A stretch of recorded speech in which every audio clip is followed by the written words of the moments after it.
so much. And folks are going to be, because we just ended lunch, folks are going to be filing in. Feel free as you come in. If someone looks like they're looking for a chair, feel free to point them over here. Gentlemen, thank you so much for joining me. Because we're going to be talking about food security and hunger around the world, we decided to deny everyone a really filling lunch that was very delicious. I think everyone is now prepared to learn all about this. So let me start with a big step back question. As everyone in this room who probably watched the debates last night knows, there are a number of issues that is at the forefront of everyone's mind. Food did not come up last night. Foreign policy only came up briefly. Amir, let me start with you. Make the case to me that we should care about the issue of food and international needs for food and food security, given all the other things that are competing for our attention and prioritization right now. Well, thanks very much, John. I think the first imperative really has to be to look to ourselves and our own humanity. I think you just mentioned, if you actually think just how you were feeling shortly before your excellent lunch, and none of us feel the pangs of hunger that people who, if you're one of the 800 million who go to bed hungry every night, we don't really know what it means. But there are many others. You mentioned, certainly security came up. I think there's concerns about security. And, history has shown time and time again that a hungry person, a chronically hungry person, is also at times an angry person. And I think, so I would say it's in our interests from the perspective of humanity, security, but really also about trade and longer term investment. If you actually think about the world's markets, many of them are reaching, I would say, almost saturation point. New markets are needed. And those new markets are going to be in countries that are developing, and it's important. Those countries will not develop economically to a point that their markets mean or could reach the potential without people getting the nutrition, education, and so forth. So we're talking about risks and opportunities. And Nick, this touches a lot on the work you do. You work with the peacekeepers. You work in conflict zones. Tell me a little bit about how has your perspective on food and the role of food in fueling so many of these conflicts that we're hearing about right now? What is the role of food versus everything else? Okay, thanks, and thanks for having me. It's a pleasure to be here, and it's also an honor for me to be on stage with Amir, who's a bit of a legend in my community in the United Nations. So not only have I beamed down to this other planet with all these issues that I don't get to deal with working on peace and security, but I'm here with one of the immortals of my world. And I just had lunch by Dan Barber, so I win. This is kind of like the best day of my We're UN sending you back to Somalia right after this to balance it out. And I'll be happy to go. It's all worked out. Look, for better or for worse, I've spent the balance of my adult life overseas in conflict zones and working as a UN peacekeeper. And you see the worst of humanity and sometimes the best of humanity. There are traditional drivers of conflict, and everybody is aware of what those are. But by the time I get there, by the time the UN peacekeepers have arrived, things have already gone horribly, horribly wrong. The institutions that we have as the international community to respond to something like the Central African Republic or South Sudan or the Democratic Republic of Congo, they are sort of the worst possible option except every other option. They're kind of the lowest common denominator of what the international community can muster because things have already gone terribly wrong. And what that tends to mean is that the tool that is the expression of that is not always a great tool. So UN peacekeeping doesn't always work. It brings together the world, and that's good, but sometimes we're unable to deal with these crises because by the time we get there, it's already gone horribly wrong. Or if you prefer, it's already on fire. So if we're the fire brigade, we get there and we're already on fire. Here's the problem. What you do when you're a under-equipped fire department is you try to put out the fire. You don't worry about what started the fire or if the fire's actually put out. And so one of the things that I've come to believe over the 20 years that I've been at this is that if we don't address the root causes of people's security, not security in the sense of is a state secure, but of people security, then we have a great possibility of going back and having to try to intervene again.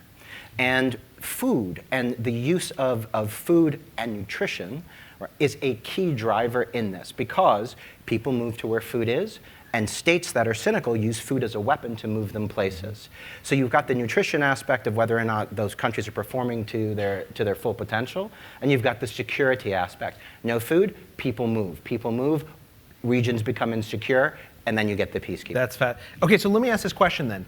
What do we know about what works? If we're entering a situation, Amir, which I imagine you do on a weekly basis, and Nick, you're popping up when the conflict breaks out. What works, given that this is not only a food problem, and I assume a resource problem, but a political problem, when you move into these areas? And I know that both of you have said that basically Africa is the bread and butter of where you spend most of your brain. What works, what doesn't work? How would this conversation be different 50 years ago? Well, if I could take it from a World Food Programme perspective, what I think is hugely different today to even, let's say, 20 years ago, are the types of interventions that we can take on. It's also where science has gone, the science of nutrition. I mean, we now understand far better than we did 20 years ago the impact on a child's brain and a child's development. Used to think that if there are pockets of hunger or people go hungry for a year or two, we just keep them alive and then we fix it like 3 or 4 years from now. We now know that in the first 1,000 days of a child's life, and that includes 9 months in the womb and the first 2 years of life, if a child does not get the right nutrition in that period, those first 1,000 critical days, that child's brain and development are impaired for life. That means their cognitive capacity, their earning capacity, and their potential to be part of a society that will develop has been basically ruined. So I think we now know that. Secondly, we need to make those interventions, and we need to make them sustainable over time. Mm-hmm. That makes a difference. Secondly, we used to basically, the solution to a food shortage was basically coming in with food that had been grown elsewhere, more food brought in often from many miles away from different continents, taken in trucks, trains, planes, sometimes dropped out of planes. Today, over 30% of the interventions that we do are actually what we call market-based interventions, which means we put either cash, credit cards, mobile phone technology, give people purchasing power. They then go out to local markets. It stimulates growth. For instance, for the Syrian refugees in Lebanon and Jordan, we are now providing most of the assistance we do as a cash-based solution, often through credit cards, working with many companies. They then purchase in supermarket stores. And what that has meant is we have put, since this refugee crisis began, over $2 billion into the economies of those countries. So in a sense, it's almost like the gift that goes on giving, because the donors get to provide sustenance to the refugees.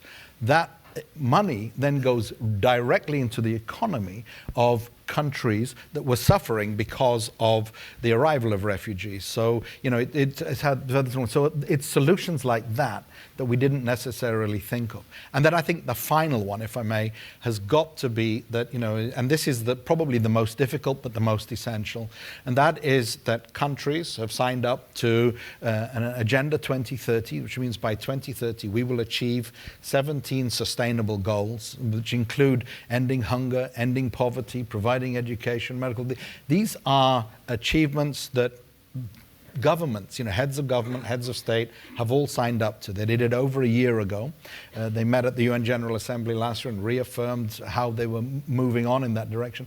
And that means that, and I think with today's technology and social media, people know so much more about what their governments are doing, and more importantly, are not doing. And so we need to hold them accountable to do what's right for the people, and that brings the policy changes. Are we making a mistake? The conversation last night, the conversation, frankly, in the US for the most part, is about Syria, it's about Libya, it's about places where there's active conflict zones, they're very obvious conflict zones. But both of you have mentioned most of your time is spent thinking about Africa. I don't remember my wife works at the Democratic Republic of Congo. I don't remember the last time I've even seen an article about it. Are we making a huge mistake as Americans in focusing on the wrong places, because our dollar could have the most impact at really changing lives if we were focused on Africa instead of these flashpoints. A couple of things on that. I mean, first is that one of the sort of hard truths about what I do on the peacekeeping side is that we aren't necessarily always demand-driven. So if you just looked objectively at the world and you said, okay, where could there be peacekeepers, people who protect civilians and try to stop fighting?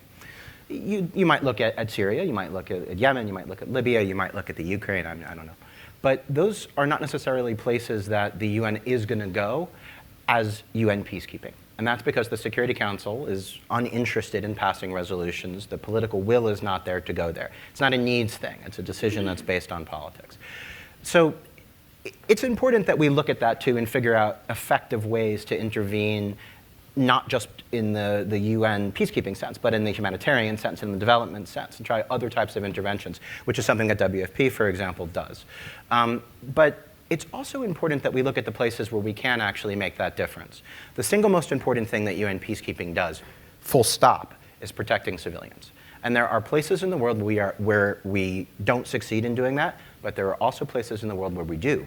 And those are places that don't make it onto your news. Now, sure, if you wanted to Google the Democratic Republic of Congo and Google whether or not Eastern Congo is safer now in the two Kivus and in the Ituri district, which if you combine it is roughly the size of the Benelux countries, the answer is yeah, they are more protected and it is more stable and they have better access to things like foodstuffs that will allow them to get the nutrition that they need to succeed. Sure, but it's not going to be on the front page of your newspaper or even on your news aggregator. But that doesn't mean it's not important. And it's not, and for the reasons that Amir said, it's important for moral reasons, it's important for that. But it's also important to us in terms of there being spaces that are not governed and in terms of there being mass migrations of peoples. That when regions are stable, things that are good can happen. When there's large-scale instability, bad things happen. And are we doing enough, so when we stabilize a place like the Democratic Republic of Congo, and we have a moment of calm, are we doing enough to go in to make sure that that does not reignite now that the fire is out by providing enough food, by securing some food supply lines?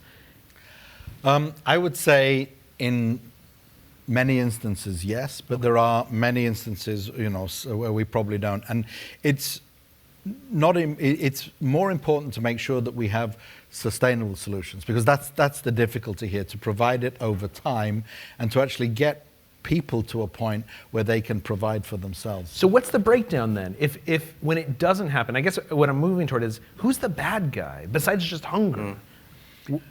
Well, clearly, at the end of the thing, it is the bad guy and rather than the bad woman, because I mean, in our parlance, we speak about man-made disasters, and the reason we call them man-made disasters. Men right? that's doing it. And I, as I like to be an optimist, I always believe that for every man-made disaster there is a woman-made solution, because and I think that is hugely important.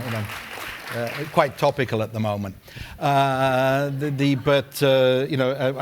I always say, and my wife is, I think, the sort of woman-made solution to the disaster that I might have been. It is hugely important to recognize that this is, about situations. The people who find themselves in these situations did not create them. Now, that means we have to keep the pressure on the policies and on policies and governments that we have influence on. And I don't think that's always done at the level that it could be. Secondly, and this is also to build on what Nick had said, which I think is hugely important. And you had mentioned, should we not be doing what we're doing perhaps in Syria because there are other places? No, we have to do what we need to do in Syria. But I think look at what Syria is costing now.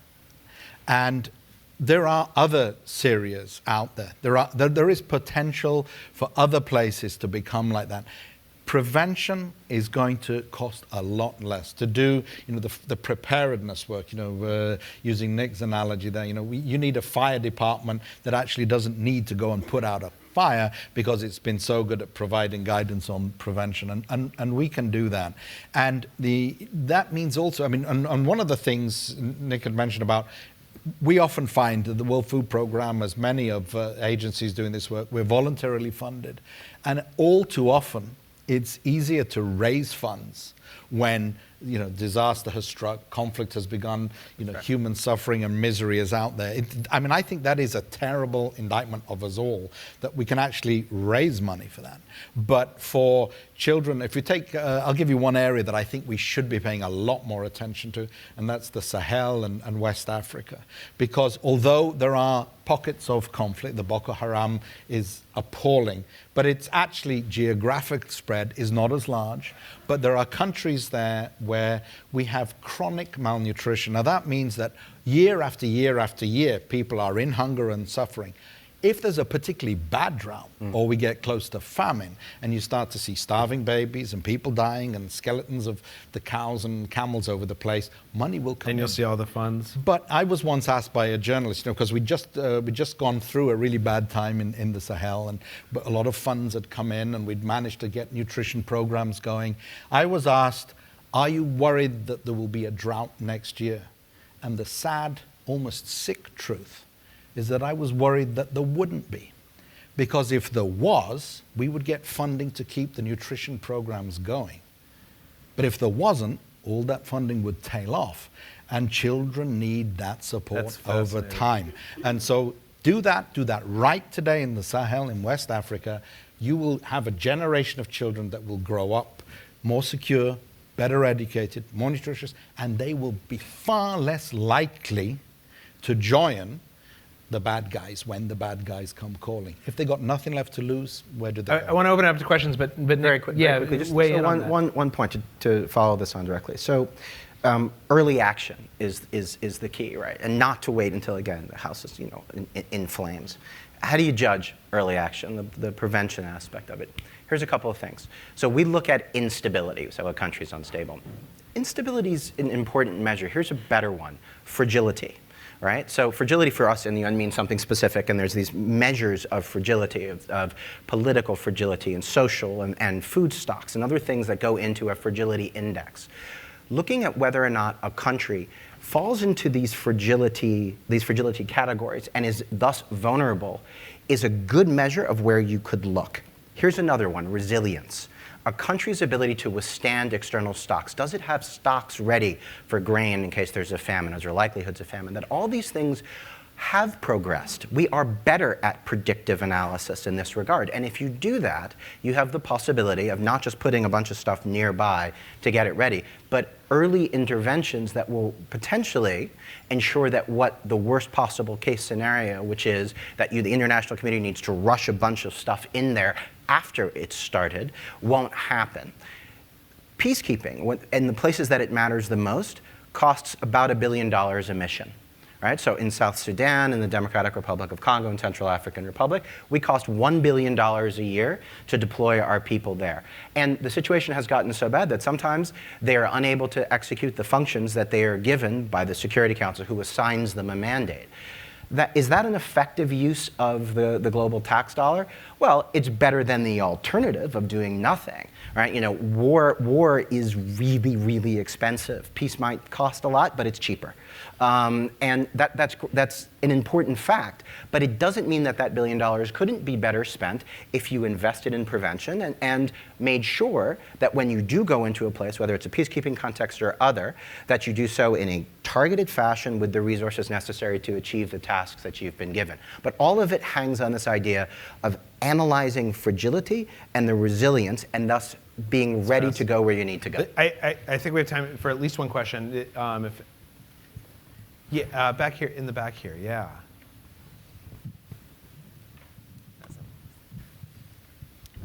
Why is it that we are relatively accepting of the idea of international aid and addressing the hunger problem from a government standpoint, but when it comes to